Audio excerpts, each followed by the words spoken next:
Hey, good evening, Talkin fight fans around the world. Welcome once again to another episode of The Scoop featuring the champ, Bola Ray. And he's continuing a great, fantastic series on great fights, great fighters, great everything. It's great. It's just great. It's just great. And that's The Scoop.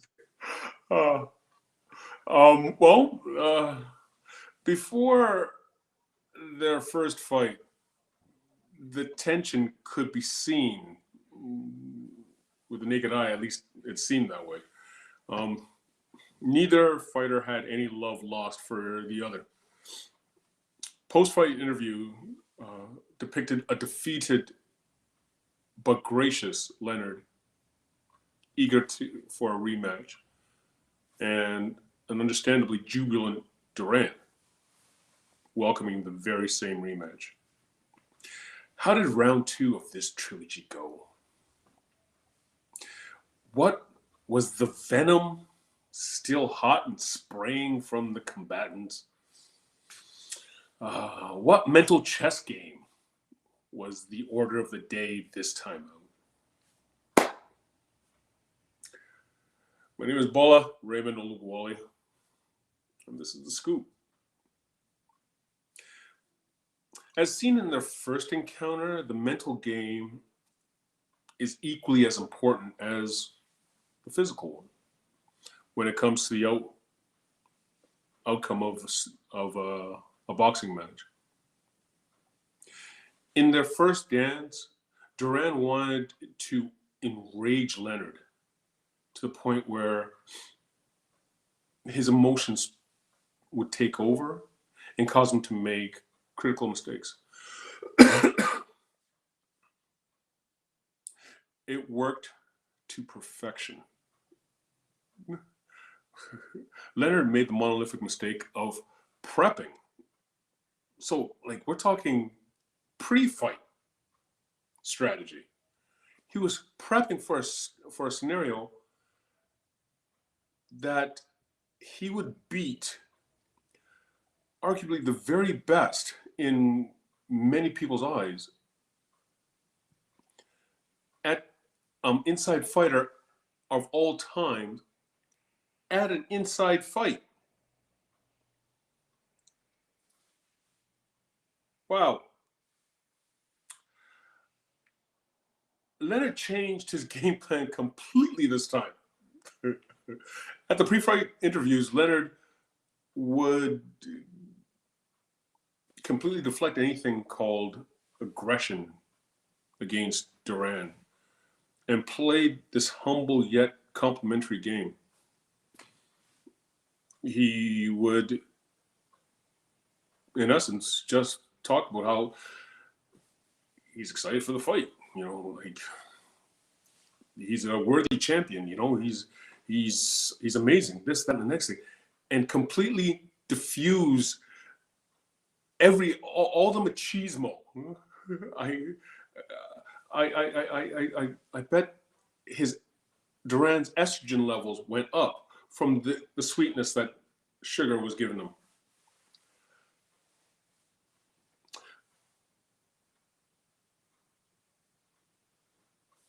At the fight, Ray Charles Leonard's namesake, Ray Charles, he sang the national anthem, which was a surprise to Ray and completely unexpected. And he was actually a little bewildered. Leonard felt that this was a sign that he was to be victorious this night. So, round one, Leonard fought on his bike. He was on his toes. He was emulating his two idols in Ray Robinson and Muhammad Ali, flicking, sticking, what have you, while Duran couldn't cut off the ring. Duran had decent footwork, but he wasn't exceptional at it. He was competent, minimalistic almost, but competent, still moving well. But you had Ray cutting angles back and forth, back and forth. He didn't have that. He didn't desire that. He didn't fight that style. Duran's attempts to grapple and fight on the inside, but it just didn't work this time. Ray just, his game plan was completely different. Ray would bring big punch combinations, especially utilizing his ridiculously fast hands. And then he did something completely different than what he did the first fight, in that he would look for a way out. He would shoot off, roll off, spin off, and get to the center of the ring, where he would then get back on his bike and he was floating, dancing. Ray changed his strategy from the last fight because it made no sense to sit there and endure, or more importantly, give Duran the opportunities to let his offense off. This nullified Duran's ability to pin Ray up against the ropes and do his body assault like he did last fight. The 5th and 6th round, Leonard's movement increased. Now, the dancing was pretty much constant with the side-to-side movement, which frustrated Duran to no end. Now, Duran just kept plodding after Ray with little success and tried to tie him up. With that being said, Duran did win the 5th round. But due to Ray's lack of punch count, he was dancing, but he didn't throw many punches. And Angelo Dundee, Ray's trainer, said so in the corner. Now, Leonard control of his range was nothing shy of spectacular. This is in the 7th round, and was also one of the key components that frustrated Duran. You have to understand something. Okay, the average man, fingertip to fingertip, wingspan is their height. Okay, it's supposed to be equal to your height. Ray Leonard was 5'10". His wingspan was 6'2". Duran was 5'7". His wingspan was 5'6". This style of fighting that Ray adopted for this fight only made sense. He would touch him from a distance and he was gone. He just kept him at the end of his punches. If Duran dared get close, he'd flurry and then he'd bounce. He was gone. This was the round where Ray was actually taunting Duran. Leonard outboxed Duran from the outside, and it seemed like a no-brainer.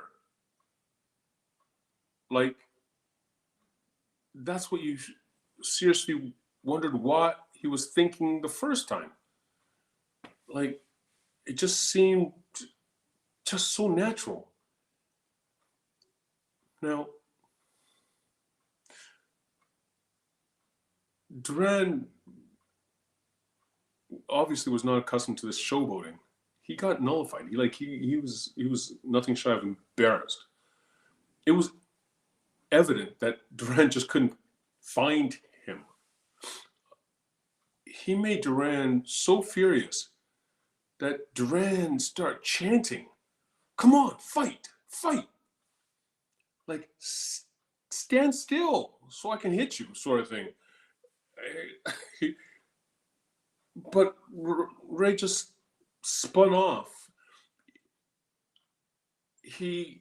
Anytime Duran would charge in, he would spin off like a matador, and he was gone. He completely and utterly humiliated Duran. Nobody in 72 fights, or 73 fights for that matter, had ever done anything remotely close to this to the legendary Duran. He was utterly embarrassed. He actually caught Duran with a bolo punch.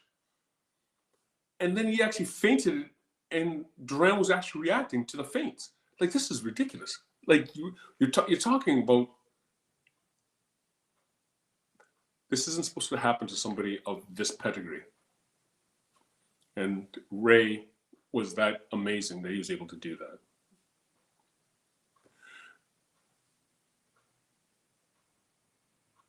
I truly believe that this is the round that destroyed Duran. He had never been in the ring with anybody who could nullify him like this. And the part that gets me, confuses me, is that this was genuinely the blueprint. Moving up in weight class, going up against taller fighters, this was the blueprint of how to beat Duran. Simple. Don't let him close to you. And yet, he found a great deal of success throughout the latter part of his career.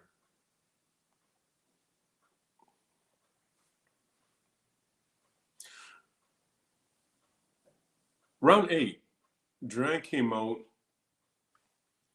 but without anything called fury that he was revered for. Followed Leonard, and Ray danced around, minor exchanges. There was 3 opportunities when an inside fight could have begun, but Duran pretty much passively allowed him to spin out and walk away into the center of the ring. At 2:44 of the 8th round, Duran turned his back, waved his hand, and said the iconic, "No mas, no more." In the post-fight interview in Duran's change room, he claimed that he got cramps in his upper body that then moved into his arms, and that is why he quit. But then he announced his retirement from boxing. Ray Arcells, Duran's trainer, said he doesn't recall Duran making any claims of cramps going on during the fight. All he remembers is Duran saying his arm was feeling stiff. Now, another person in Duran's corner verified that, yeah, he actually did say he was feeling cramps. Not only that, there was a picture that was posted clear across the world of Duran in the 7th round with an ice pack in the corner on his upper torso. There are a few more variables that one should take into consideration when evaluating the fight and the merits of the combatants. The ring was slightly bigger than the first time. And for the record, I'm not giving any excuses for either fighter. I'm just putting out the facts. The ring was seen as larger than the one in Montreal. This one was 21 by 21 feet. The one in Montreal, I believe, was 20 by 20 feet. Is it monolithic in difference? No. But was it notable? Very much so. Secondly, the 3 judges at ringside were all European. So they would appreciate a more of a purist boxing style, as opposed to Duran's gritty, banging, inside fighting styles. Now, that was null and void because Duran didn't finish the fight and didn't go to the scorecards. Duran needed to stop Leonard to win that fight, and that was pretty much the scenario. They were gonna make it difficult for him. But again, I think Leonard more than showcased his brilliance by winning the fight the way he did. What a fight! What an absolutely amazing series. They actually went on to fight one more time, a trilogy, and in this fight, Leonard pretty much did what Leonard was supposed to do, and 2 of the 3 judges gave him all 12 rounds because he just stayed away from him and boxed him from the outside. There was no need to. He had the blueprint on how to beat the man. It was boxing. It was boxing. The 2 men now are enjoying their retirement, and they're actually really good friends.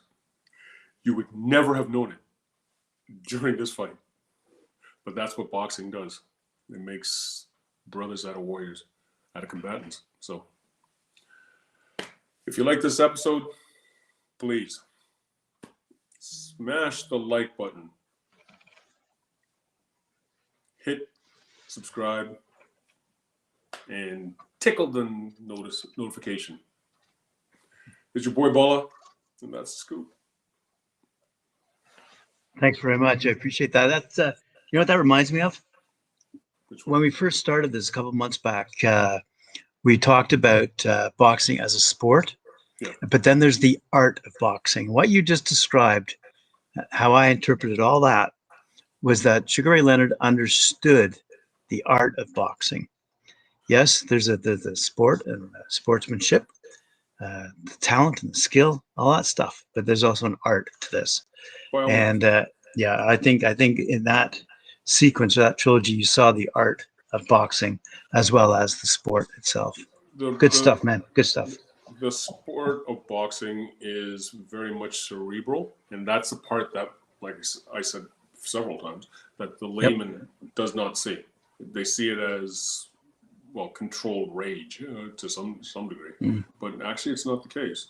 At the end of the day, the sport of boxing is about punching and not being punched. And there's a multitude of ways to actually succeed in this scenario. You can go the way of Duran, inside fighting, which he is a genius at. And bang, bang, bang. You can also hit somebody so hard that they're terrified of you. And that gives the aggressor some, I don't know, kudos, bravado. Yeah, they're afraid of me. And all of a sudden, your opponent is too busy cowering, turtling, to actually launch an offense, and you're just beating on a heavy bag. Or you can do what some of the greats, the Leonards, the Ray Robinsons, the Muhammad Ali's, the Tommy Hearns, like the list goes on. Roy Jones Jr. You can touch and not be touched, touch and not be touched. Like, it's poetry. It's actually a beautiful display of athleticism. I'm glad you liked it. Yeah. I got a kind of a yin and yang out of this whole episode tonight. Kind of cool. Yeah. Awesome. So we're almost at midweek. I say almost because we've only done 2 of these, and these have been exciting, well described, between 2 great fighters, by the way. So with 2 unique styles, and boy, did they go at it. They really went at it. Those 2 guys. You'd think, from the fans' perspective, these guys hate each other, and to hear that they're friends now, wow, that's really good friends. That's pretty cool. Yeah. Thanks very much, Ray. Appreciate it. And Cheers. thanks very much for all the viewership out there. Loving the talk and fight. And keep your comments coming. Remember, if you're subscribing, hit that notification bell. Let it ring so you get notified whenever we're going live. Thanks very much, Ray. We'll see you tomorrow night. Cheers.